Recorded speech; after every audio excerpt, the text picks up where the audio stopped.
All right. So today I want to talk about the new food pyramid that came out with the updated dietary guidelines last month, and more importantly, what changed. Because something very significant has changed here, and this is a fascinating topic, I think. I mean, we got to nerd out a little bit, maybe not too much, but there has been a fundamental sea change going on here. And it's not about just what foods are recommended, but what the recommendations are optimized for. So this is where it gets really interesting. For decades, going back to basically the late 70s, federal dietary advice was optimized around a single primary concern: energy. That's it, calories. Calories in, calories out. You have to avoid fat, right? Fat was the enemy because fat has more calories per gram. Fat has 9 calories per gram, as opposed to carbohydrates and protein, which only have 4. And also, it was thought that fat would just get into your body, clog the shit out of your arteries, and you were going to drop dead of a heart attack immediately. So the calculus, the thing they were thinking about was reduce the fat intake. That will reduce your calorie intake, and it will reduce your body weight, and your arteries will remain unclogged, and everything will be rosy. And that's not a crazy thought entirely, because that was just the lens that they were using. They were looking at mostly calories. And that's what the traditional food pyramid was built around. It was an energy management model more so than anything else. And the assumption was that if you could just get people to eat fewer calories, especially from fat, then the weight would come down. Oh, also, I think there was this naive thing about how, well, if you ate fat, it becomes fat. Like, why would you eat the thing you're trying to get rid of? And as a result of all this, the pyramid emphasized grains and cereals and bread and rice and pasta. Now, these are the kinds of foods that today, when we hear them, we start crossing ourselves like a priest. We're told to avoid these things at all costs. And yet, that was the base of the food pyramid for many, many years. And there were accusations, I think possibly credible accusations, that there were some payoffs, and it was the food pyramid was created by corrupt people, and it all could be true. But fat was pushed towards the top of the pyramid, meaning not top like hierarchically the best, but meaning used sparingly. That's where the pyramid gets the pointiest. And of course, for years, people were told eat low fat yogurt, eat margarine instead of butter. Margarine. Choose lean meats, or better yet, don't even have meat. Snack on crackers, don't eat cheese. And what happened? How well did that work? Well, people got hungrier, they got heavier. I mean, big time. The numbers are incredible, and people, we observe this with our own eyes. I mean, those of us who were around in the 70s and 80s before this really started changing. I mean, we remember the average person was thinner. We could see pictures of that today. Now everyone's overweight. You know, there are jokes about how, like, you look at the circus fat guy from 100 years ago, and he really wasn't that fat. Like, he was the average guy at a mall. And I'm not saying that the old model was malicious, although I'm not saying entirely that it wasn't. But I think it was more just what it was based on, the fact that it was incomplete. Because here's what it missed: your body is not just an energy system, it's a signaling system. It's not only about the calories of the food, it's about the effect of the food once it gets inside of your body. What's that doing to the chemistry? So your body cares more about how much you eat. It cares about the hormonal environment. It cares about the chemistry that's going on there. And that makes some pretty good sense too, doesn't it? And this is where the new pyramid starts to change, because if you look at the new model, it's not optimized around calories. It's optimized around metabolic signaling. In other words, which foods create the hormone conditions that make fat loss easier and more likely, and which foods create the hormonal conditions that make fat storage more likely. And not only hormonal conditions, but other factors like inflammation, for example. And when you ask that question, everything changes. This whole structure of the pyramid changes to where it's almost been inverted. Protein has moved up big time. We're supposed to eat more protein now. And we'll get to protein in a minute because it matters what kind you eat. And healthy fats are no longer treated as the enemy, even saturated fats.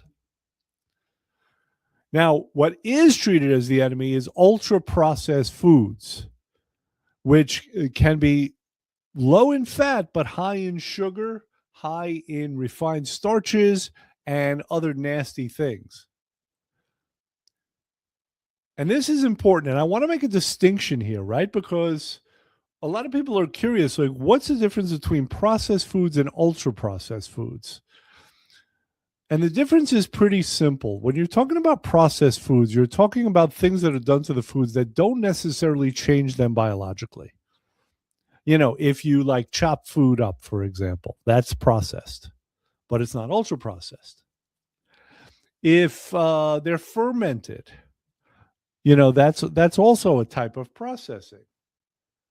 But it's not the ultra processing like when you take a grain and you process the hell out of it and put in more chemicals into it, you know, and it totally changes what happens to the food. It changes the qualities of the food. It introduces synthetic elements. So it's important that we make that distinction, because processed foods can be okay for us. It's okay to have a burger. All you're doing is chopping it. You're changing the form slightly. And we have to de-emphasize that. And that is the wonderful thing about this new pyramid. The new pyramid definitely makes a distinction between natural foods, quote unquote, natural foods, and unnatural foods, or whole foods and ultra processed foods. And it's a really important distinction, because remember, the axis we're looking at is what happens in your body as a result of the food. And the question is no longer necessarily how many calories does this contain. The questions are different. They're like, what does this do to my insulin? What does it do to the hormones that make me hungry and the hormones that tell me when I've had enough to eat? Satiety hormones is what they'll call those. What does it do to muscle? Does it lead to the breakdown of muscle or the building of muscle? Ultimately, what messages is it sending to the body? What should the body do when it gets these messages?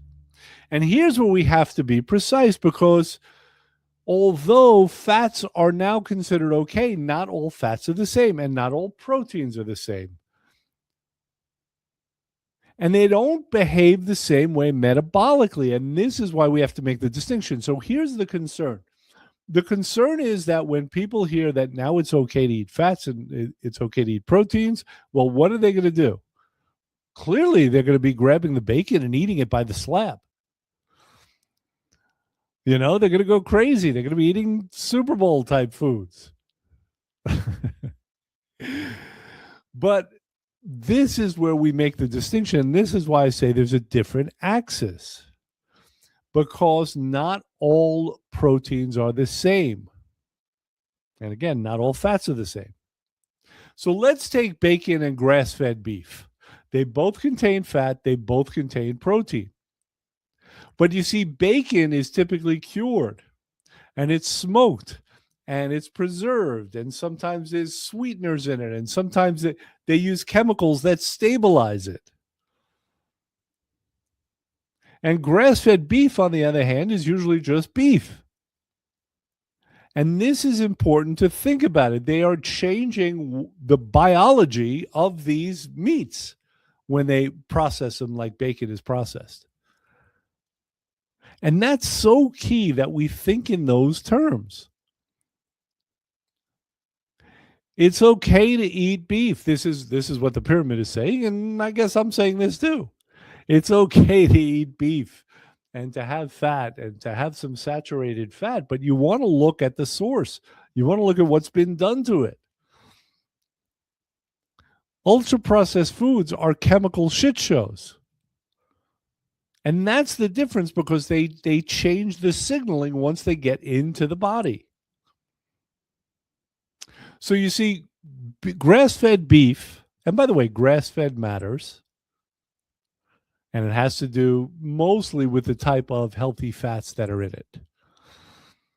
Okay, so grass-fed beef, you only want you ideally, I don't want to say only, it should be an only, but we'll call it an ideally. You ideally want foods that are organic and grass-fed and free range. And these are the reasons, because they've been raised differently. And when they're raised differently and they're fed different diets and their conditions are bad, it does change things chemically as well. So that's part of why all the emphasis on whole foods. These are foods we're supposed to eat. These are foods we evolved to eat. And whole foods digest more slowly. And they stimulate those satiety hormones more effectively, so you know when you're hungry and when you're not. As opposed to if you eat a lot of very processed foods, you lose that ability. And you think it's about you, but it's not. It's about the hormones. And they create fewer issues with insulin. And they're harder to overconsume as a result of all these things. Isn't that interesting? So even though we might be eating foods that are higher in calories, the signaling that we get from them tell us to not eat as much and lead to less food noise. But processed foods are designed to bypass those systems. They're very easy to chew, they're easy to swallow, they're easy to digest quickly, and they're much easier to eat past when you're full. Remember, you can't eat just one. That was designed so you couldn't eat just one. So you're eating it by the bagful. And when the new guidelines talk about including fats or proteins, they're not talking about opening the door to unlimited processed meats or these cheap industrial type oils. That's another thing we want to avoid. So understand, what are your whole food sources?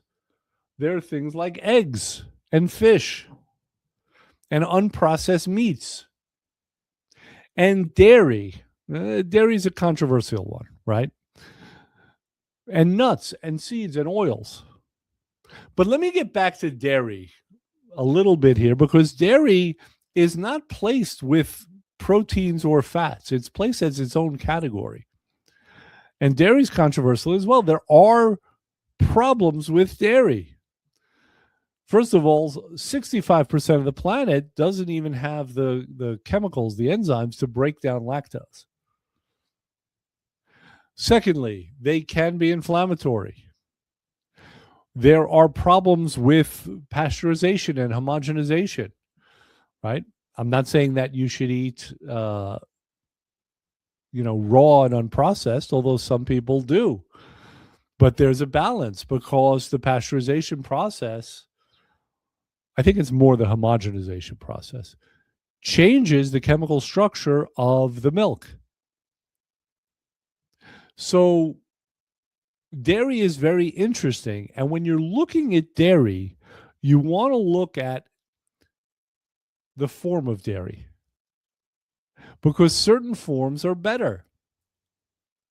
Fermented dairies tend to be better. And that's why things like kefir and yogurt and cheeses, certain kinds of cheeses, are better than other kinds of dairies. And it's very interesting because what you're looking at there is you're looking at the food as a whole thing. We're not just isolating it because when they are fermented, there are some chemical changes that go on that get rid of like some of the sugars, for example, and it makes it easier to digest. And fermented foods have been a part of every healthy diet that you've ever heard of, whether it's the Mediterranean diet or, vegan diets, if they're done right, or, Asian diets. It was always understood that certain things, certain processes, and this is a natural process, make the food actually better for you.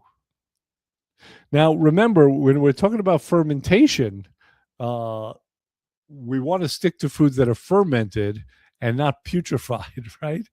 Not rotting and, where it becomes bad for you. Fermented. And these foods are stabilizing signals and they're not disrupting it. And that has real consequences for health and weight loss. Because as we know, protein helps preserve muscles. That keeps metabolic rates higher. And fats help slow down digestion, which help you feel full longer. That is the number one mechanism of the weight loss shots. Feeling full longer. So why not do it with proteins? Or rather fats, I'm sorry. But again, ideally good, healthy fats. And that's why we're trying to make these distinctions. And usually, it comes down to whole versus processed. All right. And I caveat that by saying usually, because some processing, like the fermentation, actually makes it better. Does that make sense? There's a sort of tipping point when it comes to processing. All right. What do I want to talk about next? I want you to understand that the same calories on paper does not necessarily mean the same outcome in the body. I hope I've made that point because different foods will react differently with your system. And by the way, if we can rewind the clock back to when your favorite weight loss guru, that would be me, was 20 years old, I was eating a diet high in carbohydrates and protein. Because this is what the Muscle magazine I used to read told me to eat. And if I ate like that, I mean, I'm talking, in the morning, I would have pancakes, and then, I was always having rice and potatoes. And if I ate like that now, it would not go over well. But look what was different. First of all, I was young. And when you're younger, things are just different. There's just less damage, You're newer to the world. Secondly, I was working out like a fiend. That was very helpful. So the sugars that I was eating, right, the carbs that broke down into the sugars, they ended up being expended very quickly. And I was in an environment where I was in the sun all the time. And the sun has major signaling benefits to us. Some people think it's the most profound thing when it comes to health because of how it signals things in our body, because we evolved to receive signals from the sun depending on where it was in the sky. Like it's it's part of that internal clock. So, what you're going to notice when you start eating more whole foods, when you start thinking in terms of metabolic signaling instead of just calories, is that you tend to be full more. You tend to have less up and downs with energy because you're creating a better hormonal environment. It doesn't magically erase calories. You can still overeat, but you will tend not to because hunger is reduced and muscle is preserved. So you have that better metabolism. You have more room for error. And that's a very different game because your body's not just counting calories, it's interpreting. It's interpreting context.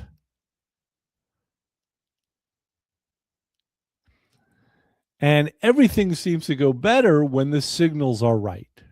Does that make sense? I don't know why I'm asking you. No one's responding. Of course, because this isn't live. I'm recording. So that's basically what I wanted to say today. Check out this new food pyramid. I think they did a good job. It's probably not perfect. Nothing is perfect. But I think just in making that distinction that they're making, that ultra processed foods are the enemy. Uh, the de-emphasizing, the sugars. I think it's a big contribution. So well done. That was our federal government. We can't always say that, but I think they did the right thing. All right, that's going to be it for today. Have a good one.